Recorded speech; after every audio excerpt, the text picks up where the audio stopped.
Hey, everybody. Sorry for the delay.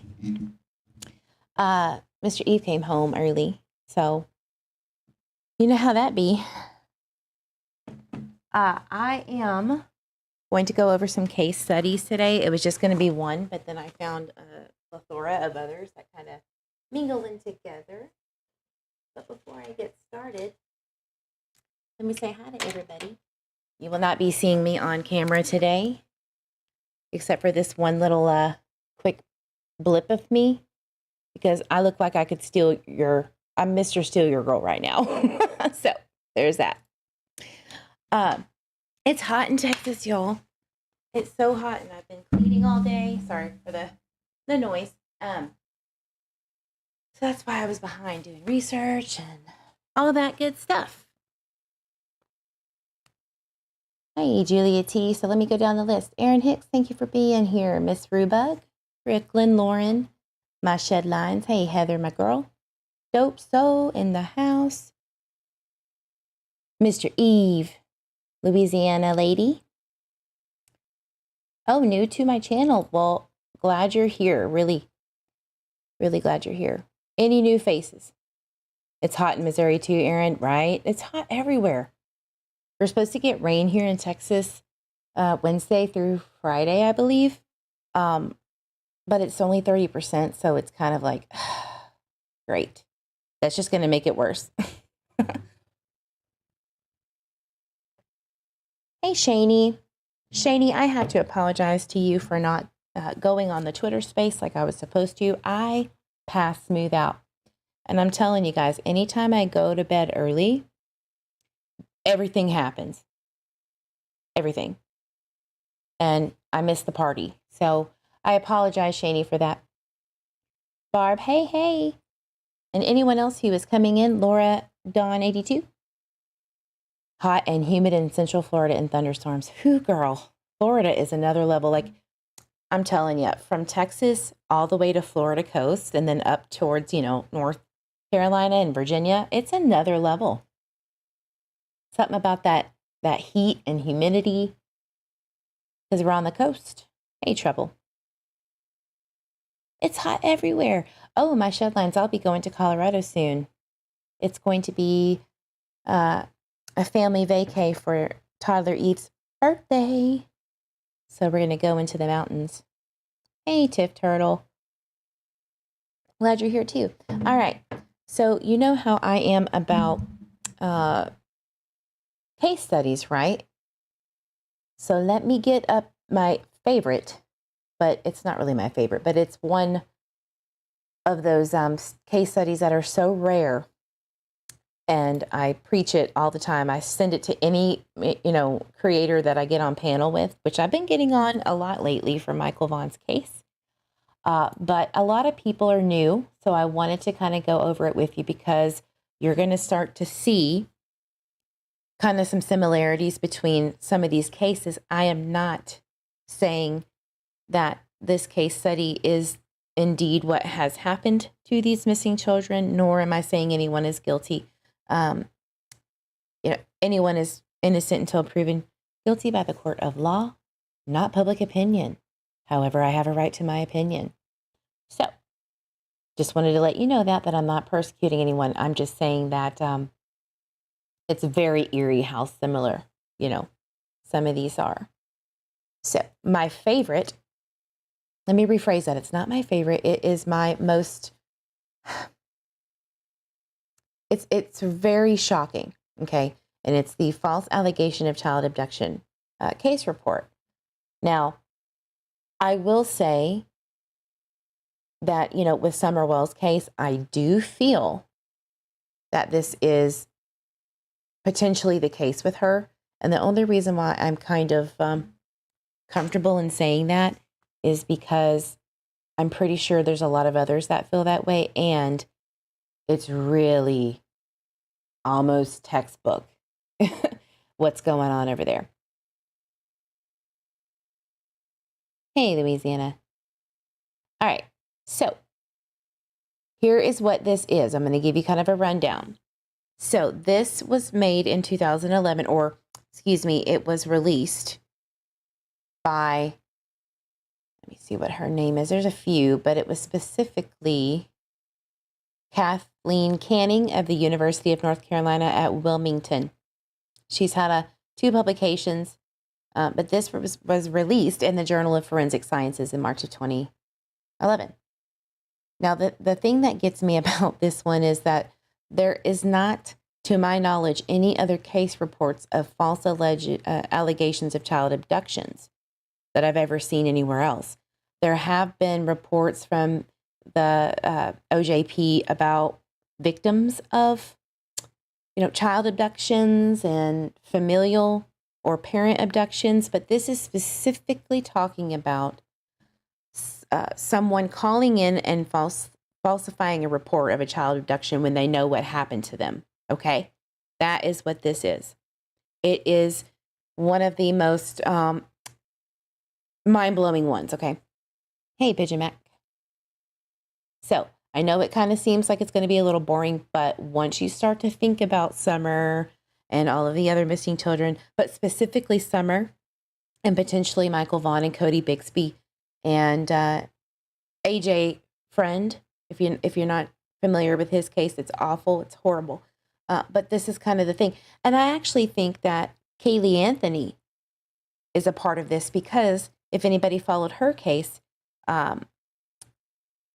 Casey Anthony, the mother, stated, Zanny the nanny took my child and I've just been trying to find her on my own, which is, in my opinion, a false allegation of an abduction because she came out and was like, whoa, whoa, whoa. That is not me. I do not have your child. So these things will help, at least if you're watching my channel and stuff, to always kind of refer back to if you ever have a question, because I even look back to it all the time. Hey, Lou, glad you're here, hon. So the abstract is cases in which a child has been falsely reported as missing or abducted can be extremely challenging to the law enforcement agencies responsible for their investigation. We already know that. We already know that, with the 6 cases of that we know for sure, I would say 5. Cody Bixby, Michael Vaughn, Summer Wells, Oakley Carlson, right? And Harmony Montgomery, really, I can't say that because she was never reported as abducted, but I'm going to definitely keep her in mind as well. You should as well, because you're going to see why. So in the absence of a witness abduction or obvious crime scene, it's difficult to determine whether a child has actually been abducted or has become a victim of a homicide and a false allegation. So the purpose of this study was to examine falsely alleged kidnapping cases and identify successful investigative strategies. 61 adjudicated false allegation cases involving 66 victims were analyzed. So it was 61 cases, but 66 victims. So some of them had siblings who were also victims. Okay. So the mean age or the average age of the victim, guys, was 5 years. I know you've probably heard me scream this. I'm going to blow it up a little bit so you can see.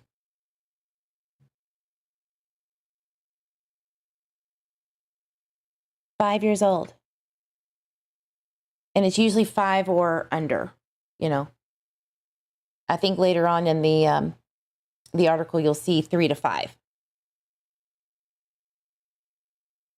Hey, Rainy Days.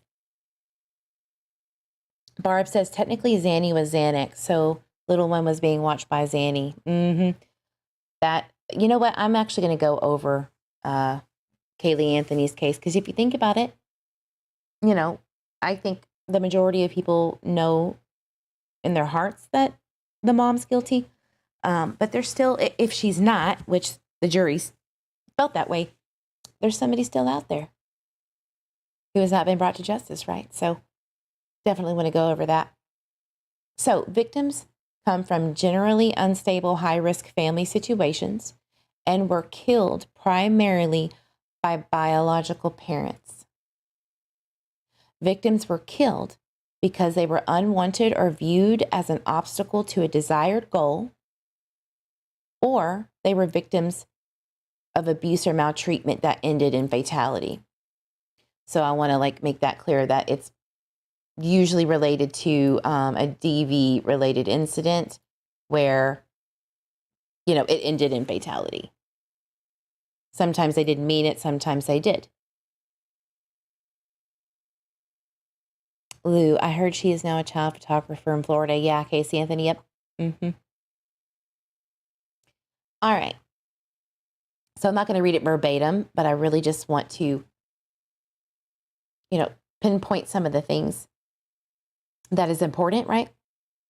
So when a child is reported as having been abducted or is missing under suspicious circumstances, there is an immediate and intensive response from law enforcement, the media, and the community. We obviously see that, right? So child abduction cases are time sensitive, resource intensive, emotionally exhausting investigations, which can be difficult to resolve successfully. So it's stating here that it either takes a long time or, they don't have the resources. Recent studies have provided the law enforcement community with a better understanding of the dynamics of non-family child abduction cases. This is what kind of confirmed to me that this has nothing to do, excuse me, with that. Yeah. So including the motivations and activities of offenders, as well as information and recommendations on specific investigative practices, which have proven to be successful in these difficult cases. So they're talking about non-family here, because there are so many, there really is so many. But when it comes to family, kidnapping cases where it really isn't kidnapping, it was just alleged, right? Falsely. And then they murdered them to cover it up, to make it look like it was an abduction. This is a very specific case study, right? I mean, never seen one before. So it says, however, while the vast majority of reports of missing children are true, one issue confronting investigators in almost every child abduction case is whether the parents or some other person with responsibility for the victim actually played a role in the victim's disappearance. Wow. Can we think of any cases where we feel that way? I mean, look how long it took for Oakley Carlson's father to be put to jail and the mother just for neglect charges. We haven't even gotten to if they potentially murdered Oakley, right? Crazy. So it says this is a logical question considering that the U.S. had the fourth highest of rate of child murder by a parent. Wow. I didn't even really notice that till just now. Relative to population size of 21 developed countries, U.S. is the fourth highest of child murder by a parent. That blows my mind. So, they go over these studies that they did about filicide, which is, the parent killing the child. There was 126 victims in that study where age was known, and 67% were 3 years of age and younger. That is right along, the lines of this study, right? 5 years is the average. Yeah, it's bananas to me. It's devastating. Younger children are very dependent, and they compete for attention, affection, and resources of the primary caregivers. So when a parent or other caregiver is involved in the death of a child, the homicide may be disguised or alleged to have been an accident. Big, big, big. That's huge. In other cases, the offender may hide the body of the victim and then falsely claim that the child has been kidnapped or that the child is simply missing. Huge. This false claim of abduction provides a means to explain the disappearance of the child and to shift the focus. Does it go up to the top? Yep. of the investigation towards an unknown kidnapper and away from the offender, which is usually, and you'll see later, it's usually the parent, one of the parents or both, or at least someone who was acting in that parent role, boyfriend, but mostly married couples. It's crazy. It also serves to preserve the image of the ill-fated good parent. Okay, guys, dope, and the tweezels, listen. It also serves to preserve the image of the ill-fated good parent, garnering sympathy and attention, not unlike that of Munchausen syndrome by proxy, where the child dies slowly over time because of fake illnesses and stuff. It is the latter type of this case that is the focus of this study. It also serves to preserve the image of the ill-fated good parent. Boy. Wow. Dawn versus Candace, Tyler versus, just looking at it from the perspective of a missing child. It's just good to kind of put that in perspective. And wow, you see that. Oh, poor Dawn, right? Dawn is just given a bad deal and a bad hand. Grandis and Candace are the awful ones, and he's being set up and stuff. Well, no. There were many people in that household that knew those boys were being neglected bare minimum, and no one did anything.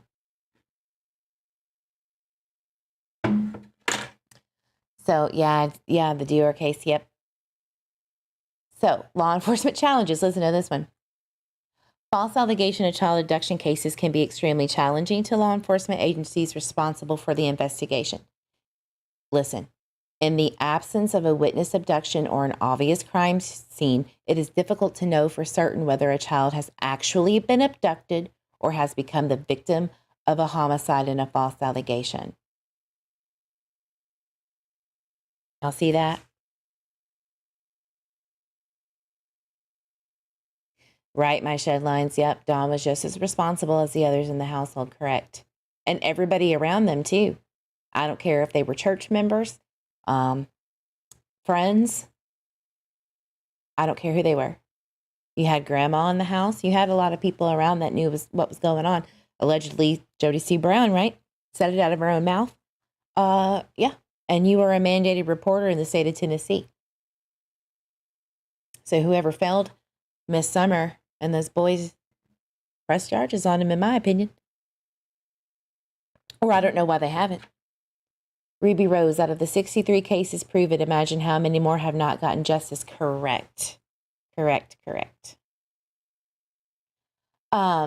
So LE investigators are forced to rely on primarily on subjective assessments of whether the reporting party is being truthful rather than on specific identifiable criteria. I wonder if that means the polygraphs, is being used in these cases as a big tool. You're going to see that police do use that in these cases where they don't have any proof or a witnessing of a abduction.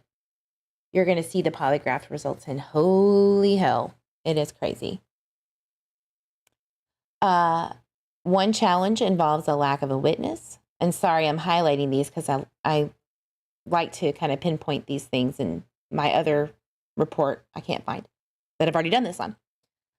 But because most of these cases occur in and around the home or in other private locations, there are generally no identifiable witnesses outside of family members who are involved, compromised, or unable to disclose, i.e. proverbial siblings. Oh, excuse me, pre-verbal siblings. So, young ones that can't speak yet. Or maybe they're, they can't. A second challenge, because, you have to think about, some high-functioning autistic children can, some can't. Just really depends on their situation. So a second challenge involves inconclusive forensic evidence, which is either absent, limited, or insufficient.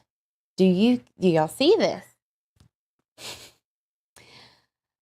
Common evidence, such as fingerprints, hairs, fibers, and blood, is often reasonably explained by the offender as unrelated to the incident and therefore generally irrelevant to the investigation. And I would think that that's the case because, they're at the home all the time.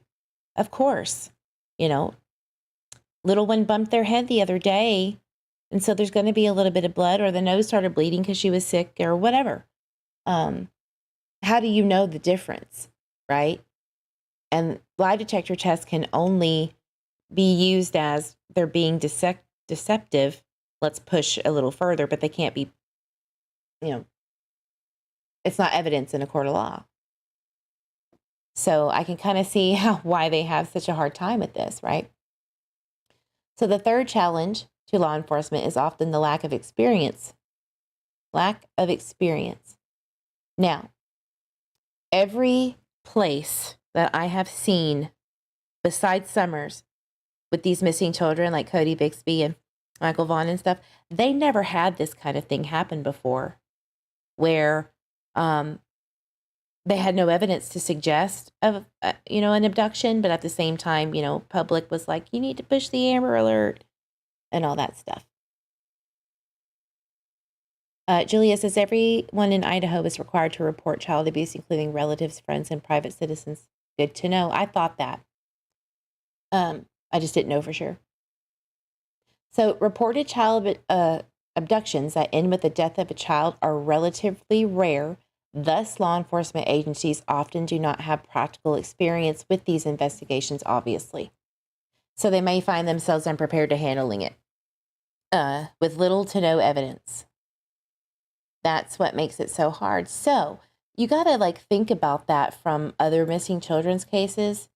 How many are there out there who was reported abducted but really wasn't? And how did they get away with it so easily? Well, how are you going to know any better, especially in the past when they didn't have CCTV footage on every, door?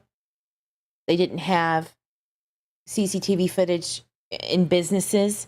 So I'd be really interested to see if these older cases, 70s, 60s, 70s, 80s, and 90s, even 2000s, if it was a possibility. Right? So listen to this one. Another possible challenge for law enforcement is the investigator's reluctance to confront a victim parent. Wow. Law enforcement resources are directed towards searching for a missing victim and conducting a kidnapping investigation. Even though his or her behavior may be suspicious with no direct evidence to prove foul play, investigators may be reluctant to confront a reported person who may be exhibiting all the signs of a grieving and emotionally upset parent. Right. So, law enforcement may be seeing one thing and it doesn't really look one way or the other, even if they feel it, but there's a child missing. They got to go find them. This is just, it makes sense. Naturally, you're going to just focus on finding the missing child because that's what you want to do, no matter who did it at the time or what your intuition says as a law enforcement. You want to find the child. It says one of the most difficult challenges in this case is the victims' bodies are often well hidden, enhancing the charade of a missing victim and delaying their discovery. So that kind of tells me that this is very well planned out in these cases. So delays in body recovery allow what limited evidence may be present to decompose, deteriorate, or vanish entirely. That is crazy. I'm just thinking about so many cases and how it kind of makes sense that this would be an issue, right? So, this kind of just goes over the characteristics of these false allegation cases.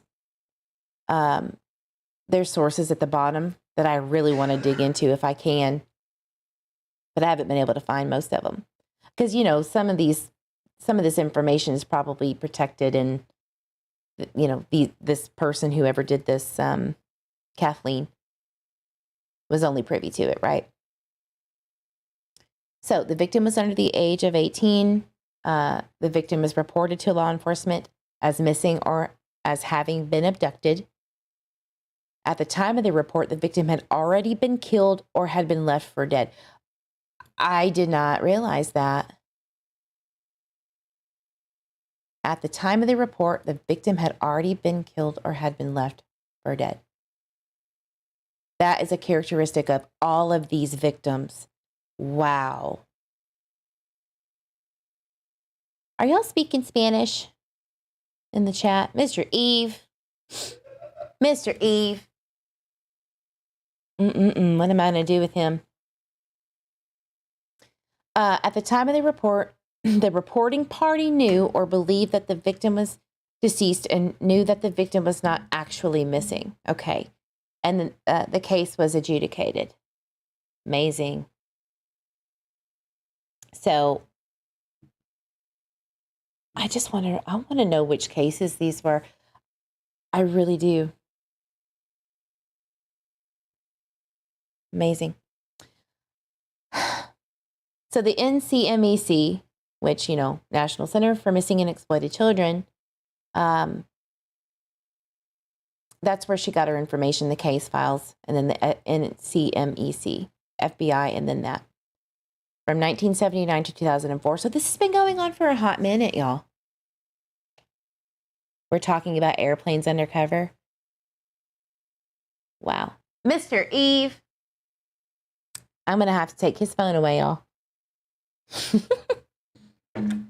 Yes, please hit the like button. Or I'm just going to let Mr. Eve speak in Spanish the whole time. Blackmail.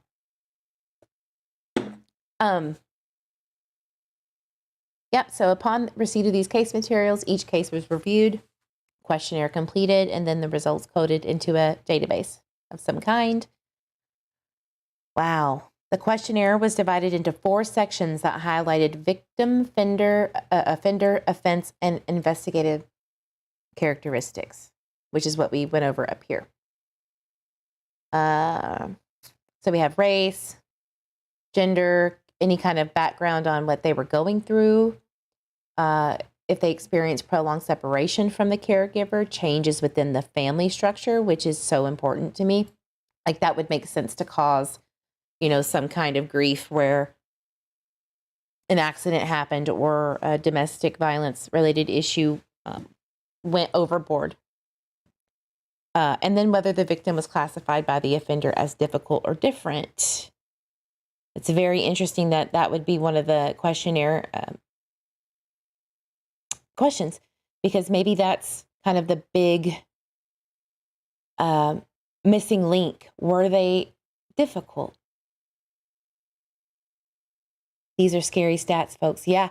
I mean, all of these things that I know we all question and that we all wonder about in these missing children's cases with the parents, or most of us anyway, who don't focus solely on the parents, feelings wise.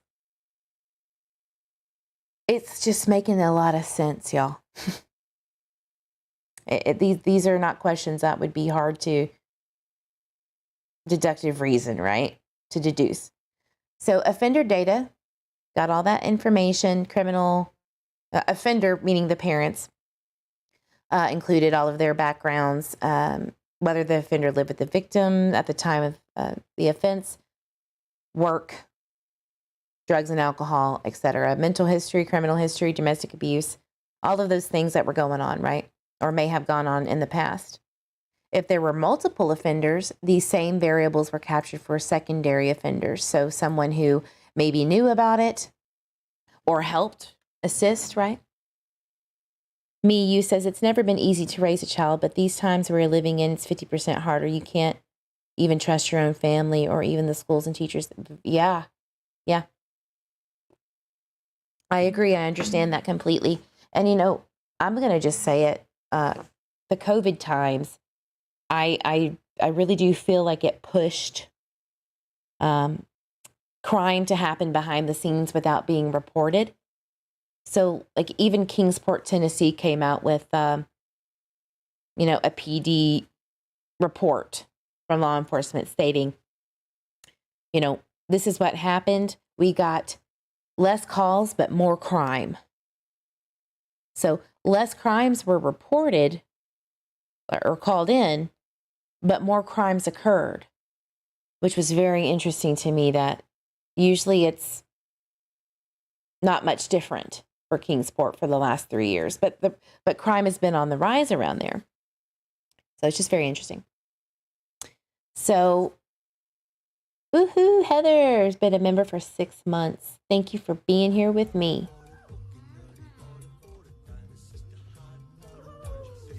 Ooh, I love that. All right.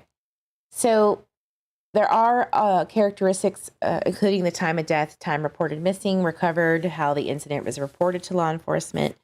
All of these little details it's going to cover. You can read that for yourself if you'd like. All you have to do is Google article of false allegation of child abduction.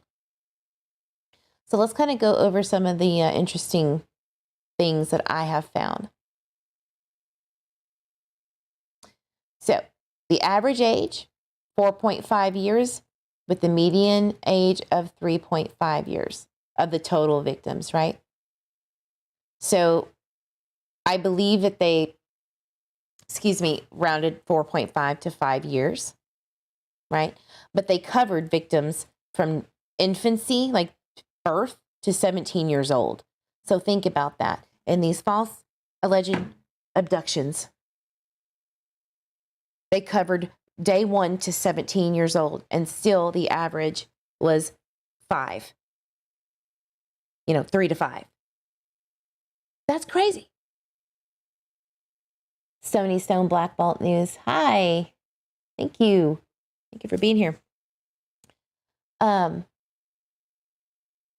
There were slightly more female victims than male, with 44% male and 56% male. But, that's really not a huge difference, right? That's only 12%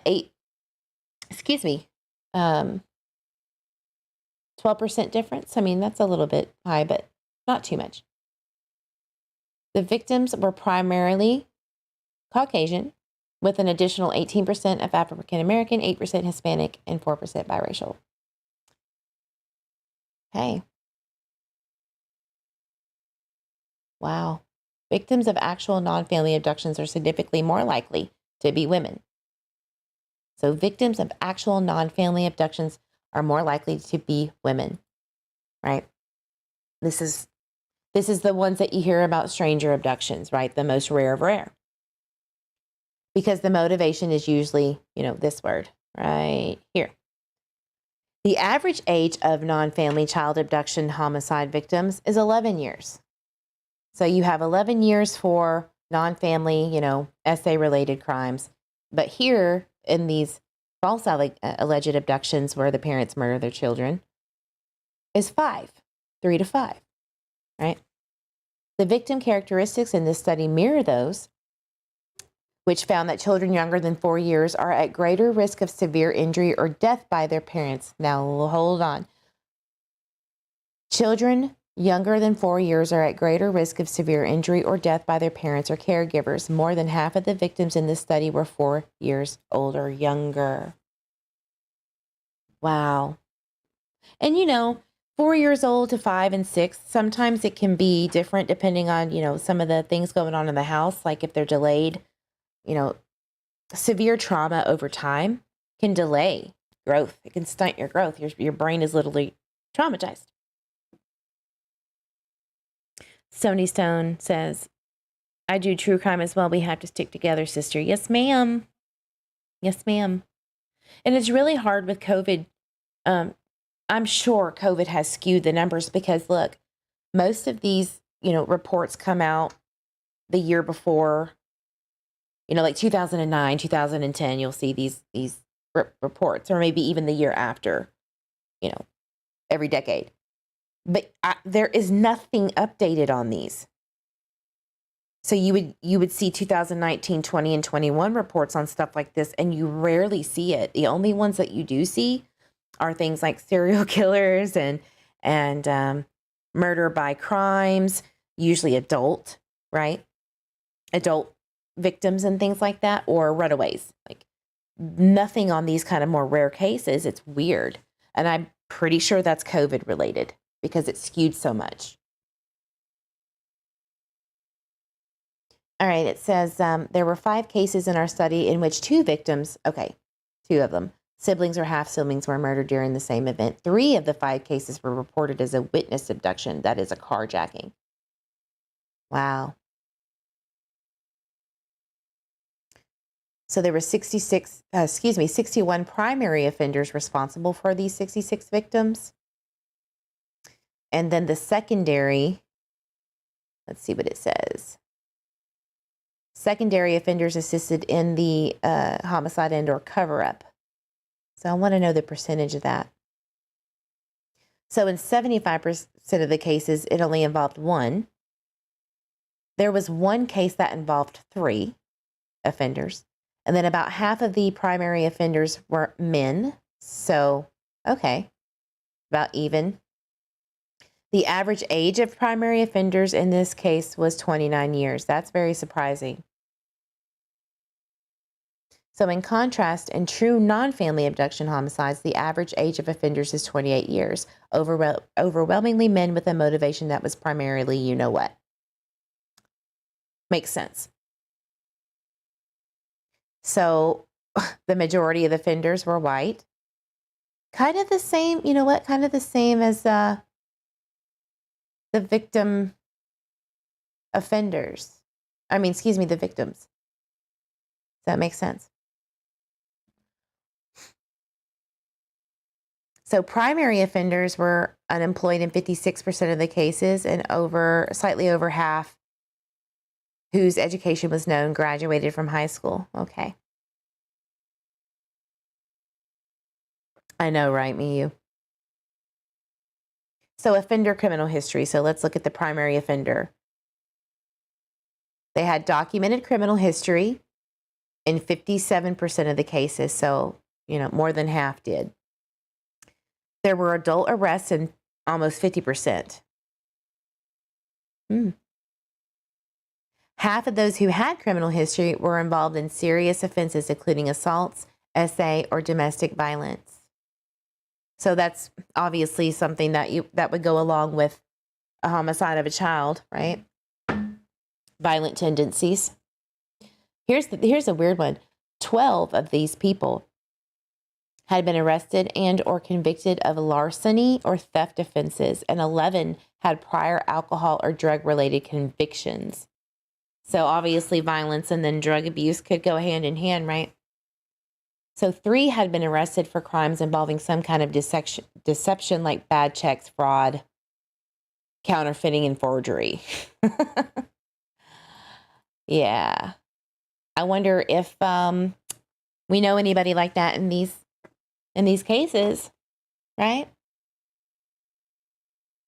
So here's kind of a table here that kind of sums it up. So almost 5, 4.5 is the average. Primary offender is usually about 29 years old. Here's male to female ratio. It looks like the victims are more likely to be female, right? And the primary offender is right on par with male to female. That's crazy. Mostly white, Caucasian. It looks kind of the same with across the board here for victim and primary offender. So, mixed races are the least likely to have this issue. Now, here's a crazy one, y'all. Hold on to your booties. Biological mothers are the most frequent to do this. 39%. The biological fathers, 23%.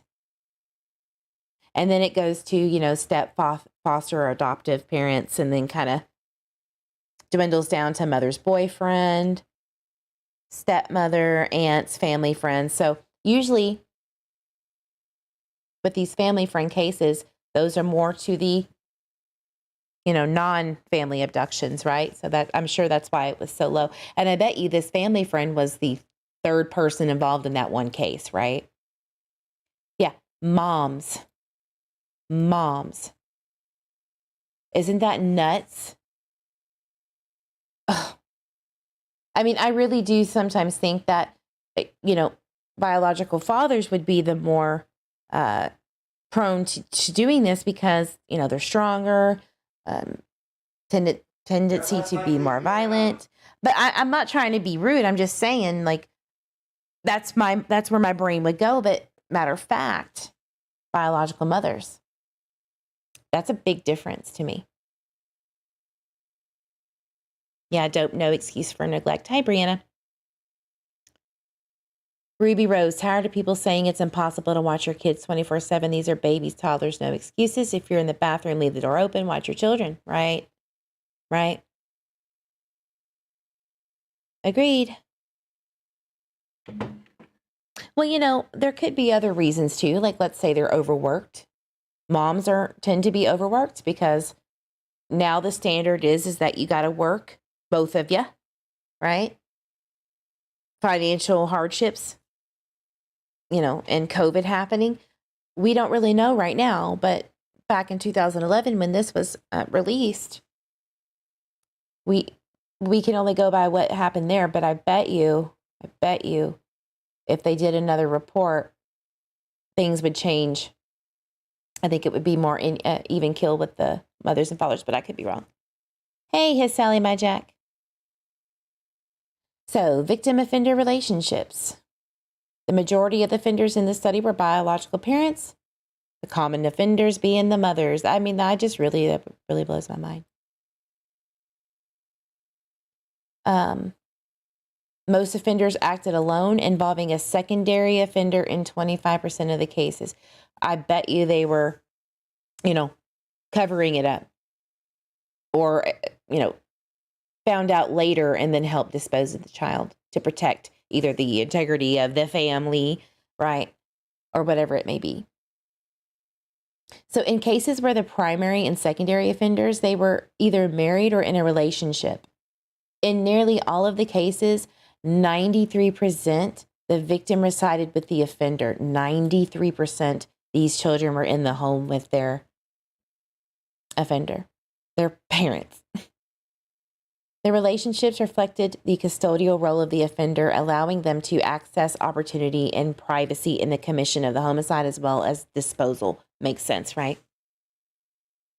So these findings replicate other child abduction homicide research, in that younger victims are more likely to be killed by family members than by non-family child abductors. Hello, there's your statistic that everybody talks about when it's really rare to be abducted. It's very rare to be abducted by a non-family child abductor. So let's skip down. Let me read this really quickly. Children are at higher risk of homicide at the very early stages of life, and again, as teenagers entering adulthood.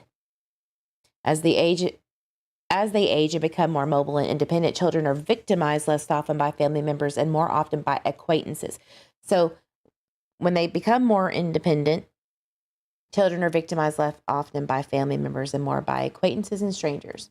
So it really depends on their developmental stage. They could be mentally, 3, but could get around, or let's just say they could be 5 years old, but mentally 3. We can't really, it's hard to say on that. I think that's why the average is 4.5 to 5. Yeah. Especially those that are quote unquote difficult. Usually they have some kind of, not cognitive disability or anything like that, but they're just more prone to having issues like in school and stuff, right? Or hard to deal with, right? Hi, Brooke. So domestic problems. These victims came from resource-deprived, higher-stressed homes. Definitely can say that about at least At least Summer Wells, for sure. And Harmony Montgomery. So let's see. Hi, a history of domestic abuse, lack of family cohesion, and substance abuse that increase the caregiver burden and parents' lack of understanding children's needs. I can guarantee you that was Don and Candace Wells right there.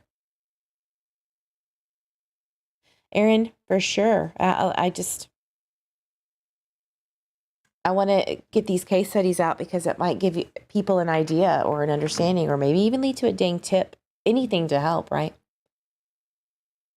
All right, so other problems identified in the study included medical concerns, multiple toddlers in the same household, and child custody issues. Interesting. The majority, 92% of victims' families in this study suffered from some type of domestic problem. Wow. There was also evidence of instability within the victims' families. 58% of the cases, there was a change in the family structure within 6 months prior to the offense. So when you guys hear me talk about, well, what happened 6 months prior? What was going on in the 6 months leading up to this? Was there work changes? Was there a change in the moods of parents? Did they move? Did somebody move in and move out? Well, if you think about it, y'all, 6 months prior to Summer Wells, who was in October? Who was there in October of 2020? I'll wait. I will wait. Jose. We know that because of the police report.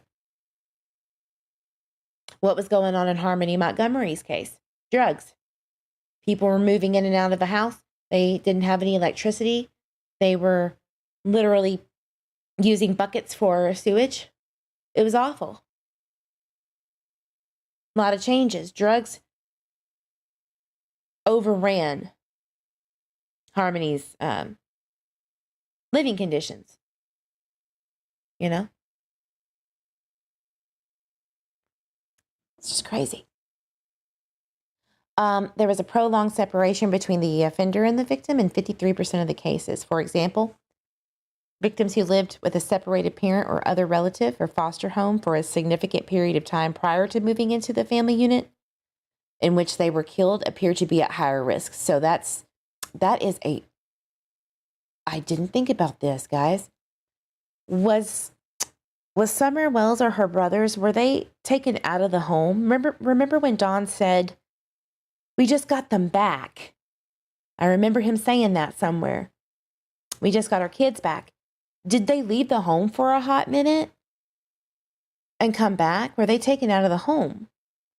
Maybe that's what happened. You know, these druggy parents were getting used to the fact that they didn't have these children. They were living the high life and got used to it and accustomed to it, got their kids back. Boom. Very interesting. Yep. Maybe that was what happened. We don't know. But that's a really good point. Think about. So 41%, the victim had been described by the offender as being difficult or different, and then potentially perceived by their caregiver as an excessive burden.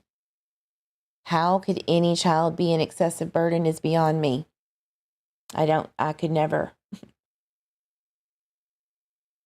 So children residing in the family units exhibiting domestic problems, which we know is the case in Harmony, Oakley, and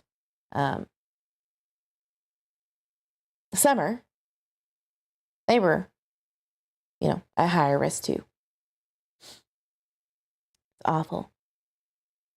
Therefore, it is not surprising that 8% of the victims in the study had official documented histories of previous physical abuse, and another 36 were reported unofficially. So a lot of it was not reported. That's 40%. 44%, excuse me. Wow. And the neighbors and other associates knew about it, but they didn't report it. Jeez. Missing child report, and then we're going to wrap it up here in a minute. I'll go over one more. No, I'm going to go over missing child report and then staging. And then that will go part 2 tomorrow. Missing child report. In 71% of the cases, the victim is reported missing abducted by the primary offender. Very interesting to know. So there's a highly likely possibility that they either called 911 or, reported it some other way. The report was made indirectly by the offender through a third person in 15% of the cases. So I was going to ask, does that include third party calls? The fact that the majority of the calls to police were made by primary offenders presents investigators with a valuable opportunity from a statement analysis perspective. So maybe that's why 911 calls and recordings are kept close to the vest and at the prosecutor's office so that they can always reference that as evidence. That's why, or potentially.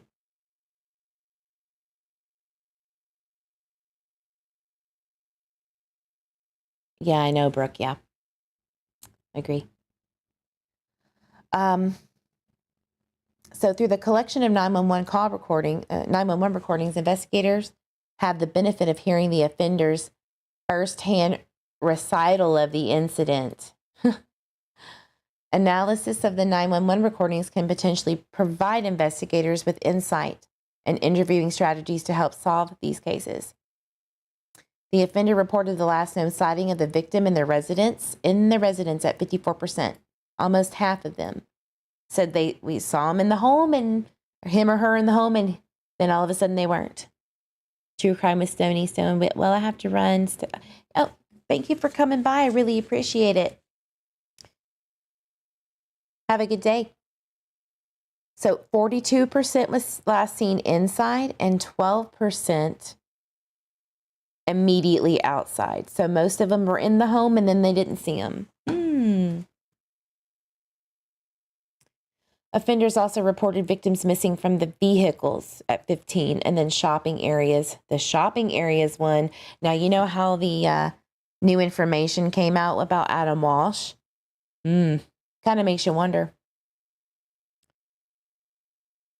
I believe she did want to split, but then got pregnant again. Housing is very unaffordable with 4. Yeah, right?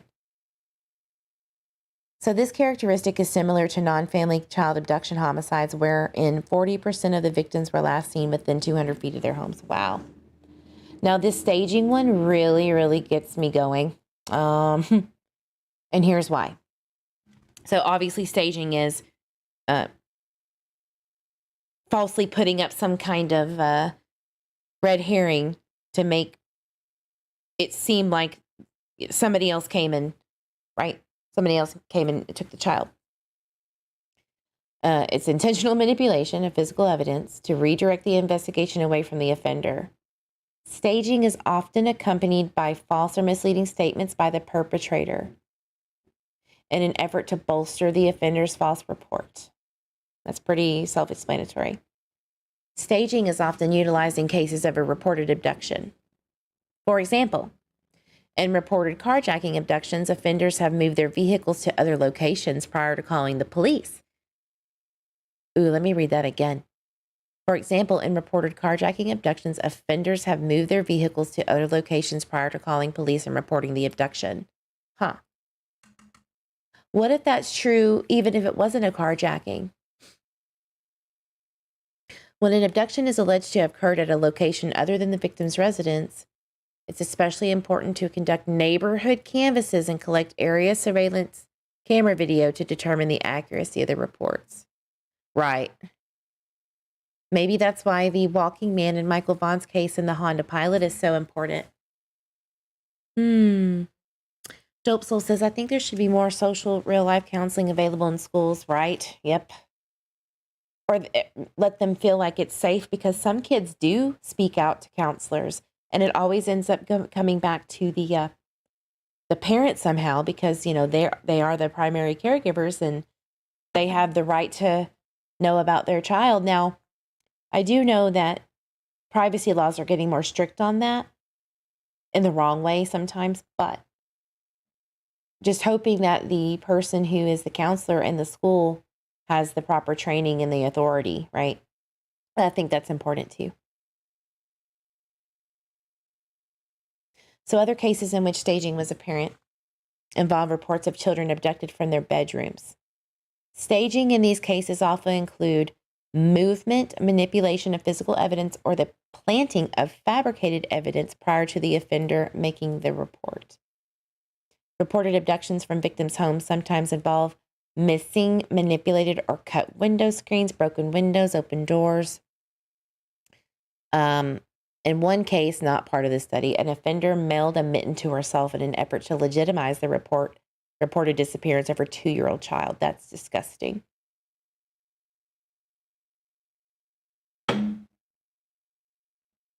So I'm going to kind of skim on over this one.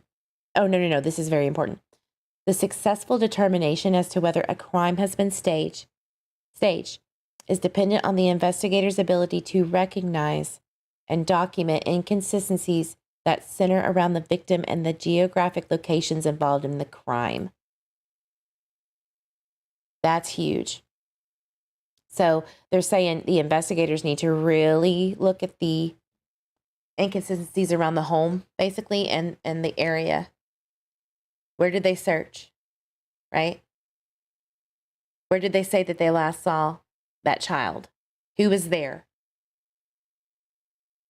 Investigators should be aware of the concept of staging and ensure that alleged crime scenes and evidence are properly documented, photographed, and processed as soon as possible to preserve for future analysis. So you really got to make a decision on these cases of, okay, there's no sign of an abduction. We need to treat it as a criminal investigation immediately, as though they may have, either way. And hopefully, I don't see Hawkins County doing that, or they did that properly. Maybe, right? And potentially Michael Vaughn's case, right? So this is kind of outlining the domestic problems within the household during the time of the offense. Listen to this. 63.8% had relationship problems between each other. Yep, Birdie's Crime Chat, the investigator's abilities. It's huge. And that really, I'm going to be honest with you, pissed me off, because it's like, okay, you have the CARP, child abduction rapid response. And then you have local law enforcement with, like, let's just say in Michael's case, these small towns, or either small or very rural, who probably do not have that kind of training. And it makes you wonder, okay, in these cases, should either state police or FBI immediately get involved within the first 12 to 24 hours, and take it over and let the local police handle it? If they don't have specific training, I believe that FBI needs to step in immediately.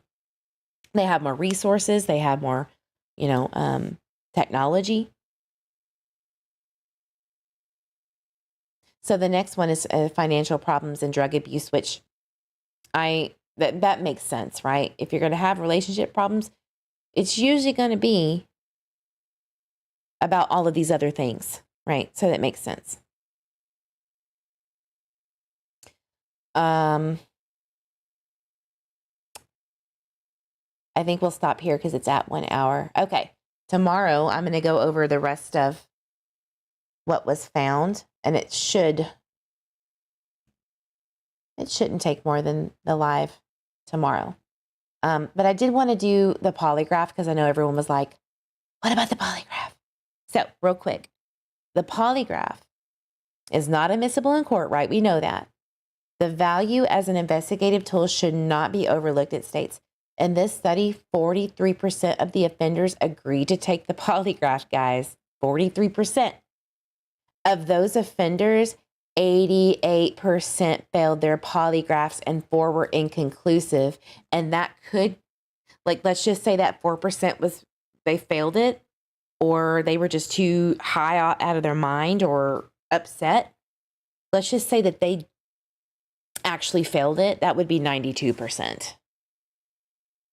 That blows me away that it was 88%. That's huge. So 40% of the offenders were never asked to take a polygraph, and 14% refused to take it. And it says the fact that the majority of the guilty offenders took the polygraph and failed it is reason enough to strongly consider using the investigative technique when faced with possible false allegation of child abduction. So that is actually a big red flag, right? To them looking more into that. So it's very weird to me that allegedly Don passed his, right? But we all know or should know that drugs can hinder or skew a polygraph test. So the success of the polygraph in these cases often aided by the community's listen to this. Aided by the community's expectation that a parent or caretaker, will take and theoretically pass a polygraph when a child is alleged to have been abducted or has gone missing. The pressure on an offender to agree to a polygraph, especially when a non-offending partner takes and passes it, is often the tipping point in a false allegation of child abduction investigation. Wow. So look, it says the FBI CARP recommends polygraphs for parents. And it really does. I've read it myself. And it also states guardians and individuals last to see the victim in cases of mysterious disappearances. And that also includes family members, and that also includes neighbors. It also says serious consideration should be given to the timing of these tests and pre-test interview questions. So like, it's very strategic that you have to do these polygraph tests. You know, you want to see if there's any evidence that maybe one of the parents or both may be guilty of something. And the timing of the polygraph is crucial, depending on if they have had time to think about it, you know, or calm down. Are they on drugs? Are they too emotional? Right? So it says sometimes these false positives are the result of the parent or caregiver's emotional state, right? Or had a history of abusing the child and failed questions concerning harming the child. I'm not even going to say the case, but I know that you guys know that there was a recording about a specific question that was failed. You know what I'm talking about. And that right there just kind of gave some insight. Sometimes these false positives are the result of the parent or caregiver's emotional state, but in other cases, parents or caregivers had a history of abusing the child and failed questions concerning harming the child. Huge. Detailed pre-test questions should be included in the victim's family history of physical or essay. Additional research should be undertaken to address the issue of polygraphs of parents and caregivers in cases of mysterious disappearances of children. Absolutely. So I kind of wanted to give you the polygraph part, because it's just amazing. I really didn't think it was going to be 88% failed, and I didn't think that it was going to explain to us about specific questions of polygraphs, because we have heard it in a recording of a case. And if you don't know, go watch my videos until you find it. I'm not going to say it, but because I don't want people to think that I'm trying to pinpoint guilt because of this, right? But anyway, I think this is amazing case study, and I want to finish this tomorrow. So join me at the same time at 3:00 Central, and we'll go through the rest of it, because it's actually even more mind-blowing when we go into the motivation, the reasoning, where they place the bodies. You're going to want to see it. Let me catch up with chat. Sociopaths believe their lies. Facts. The wind picked up so randomly during their last interview, and that was one of my thoughts. Yeah. Eve, did it say postpartum impacts the percentage of women? No. Nope. I think because of the fact that there there were young children in the home and multiple siblings, most of them. I don't know. We'll have to look into it tomorrow and see if there's anything, but I don't think so. All right, Brooke. Thank you, everybody. I will see you tomorrow at 3 Central. Please join me. And I've also got another case study to kind of go over then too that's going to blow your mind as well. All right, as I say, drink your water, hug yourself, your babies, your grandbabies, your fur babies. Let's try to bring these missing babies home. And I will see you on the next live. Bye, guys. Have a good one.